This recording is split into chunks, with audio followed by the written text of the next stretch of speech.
Freddie Rubino here with Tuesday morning news and coffee, brought to you by Bean and Brew Coffee and Tea Company.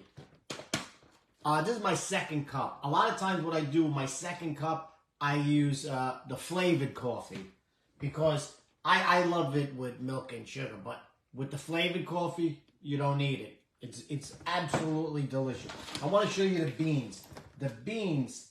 Remember when you were a kid, you would go to the store and you see the beans in the big sacks, they're shiny. See, when you get the beans from a can or from a commercial place, there's mold on it, they're dried out, they're garbage. So don't forget to order Bean and Brew. They send it right to your house. Listen, people, how do I get it? There's a link right above this. It says September 26th, coffee in the morning, and the link, just click on the link, and don't forget to put GTFOH as your code, promo code, to save 10%. Fantastic. Best coffee. Flavored. Look, this one's chocolate raspberry cream. Here we go with the news for today.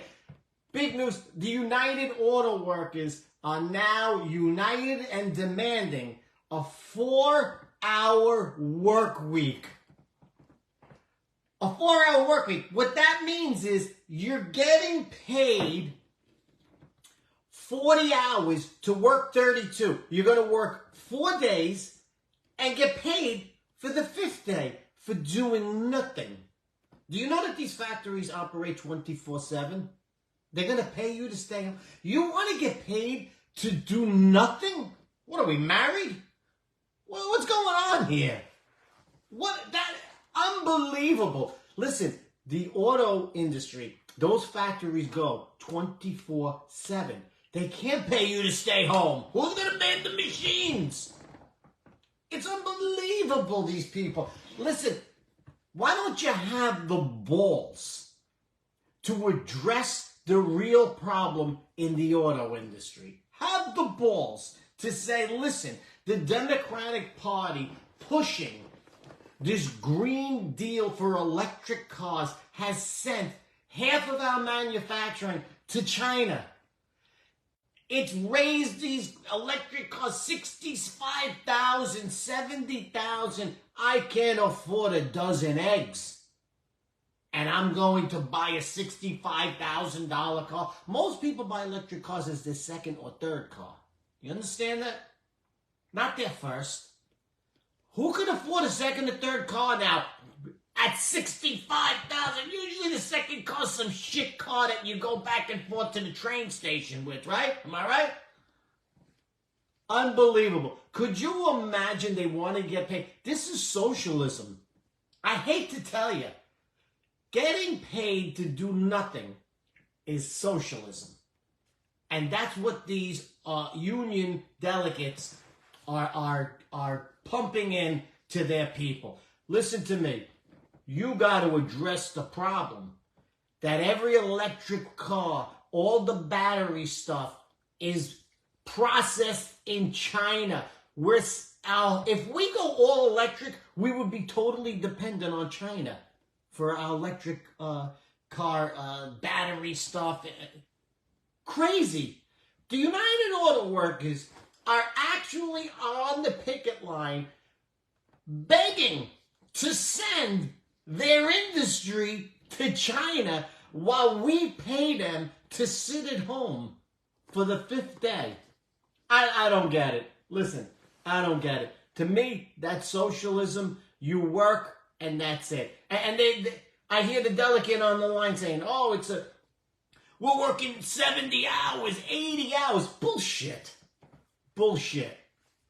The United Auto Workers are not working 80 hours. I work construction. I worked 80 hours here and there when I needed a lot of money or there was a big emergency and we had to work. You know how long that day is? You know how long that day is? It's 16-hour days. They're not working that. Please stop our bullshit. Go to work, get paid a normal wage, and fight to keep the cars made at your factory. out your mind? You're fighting to send it away.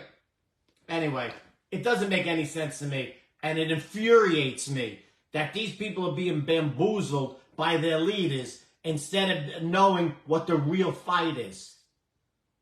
And the second story is that 4,000, it's reported, Chinese men are coming across the border every month. 4,000 to 8,000, they're saying, per month. That's Yankee Stadium full of single, middle-aged to young Chinese men. Why? If it's, listen, it's not just Chinese men. That's what people don't understand. It's Chinese men, it's Central American men, it's South American men, it's African men, it's Arab men, it's men from the Czech Republic, all over the world, single, healthy men.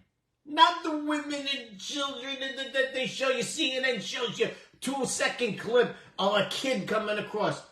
It's mostly these guys. Let me just enlighten you about something. This country is going to be overrun very soon with gangs. You think the gang problem is bad now? Who do you think is in gangs all over the world? Not just Central and South America, all over the world. It's men, middle-aged men who are involved in their organized crime in their country. And what do? They send them here because fentanyl could be pushed anywhere now. The government is actually helping people push this shit and drugs all over the inner cities.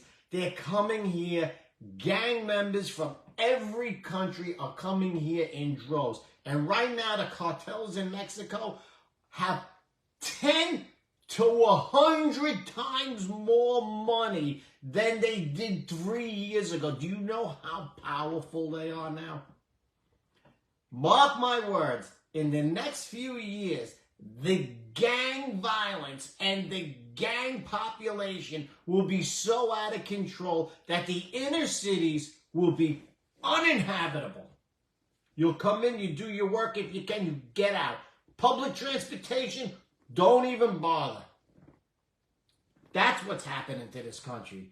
All the gangs from all the countries are coming here so that they could make 10 times what they've ever made in their lives. Freddie Rubino here, I'm telling you what's going on. Go look at these gangs when they round up the gangs. Who is it? Who is it? Is it mothers? No. Is it children? Sometimes young kids, teenagers, they do.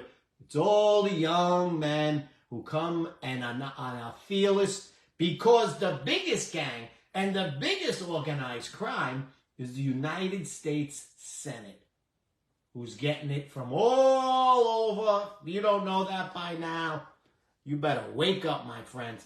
Tomorrow's the debates. I'll see you here again tomorrow at 10 for coffee and news. And don't forget the promo code GTFOH when you order from Bean and Brew. Thank you, Bean and Brew, for sponsoring this telecast. I'll see you guys tomorrow. Maybe we'll see you tonight for the cooking show. I don't know, maybe.